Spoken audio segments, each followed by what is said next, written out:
out of poverty. This was sited at Umeri waterside. Here, the diocese dredges beach sand for supply, as well as helping churches to subsidize the price of sand.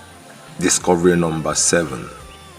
Today, the diocese can boast of landed properties outside the see and jurisdiction of the diocese. Discovery number 8. Tabitha Bread and Water. Under the women ministries in the presidency of Engineer Mrs. Chizoba Uzachukwu, the Tabitha Bread and Water products of the diocese is in circulation in Anambra State. Soap production and supply is fully functional. Due to the frequent flooding and its effects, the diocese is collectively building a permanent industry that can accommodate most of the achievements at Nei Umweri. However, the above achievements are outside their spiritual packages and growth.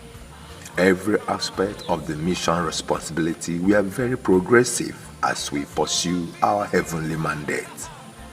Nevertheless, the Diocese of Mbamili prowess cannot be mentioned without teaming cooperation of the Right Reverend Dr. Owen Chidozie Nwokolo and wife, Right Reverend Ndubisi Obi of Nnewi Diocese, and others too numerous to mention within this write-up.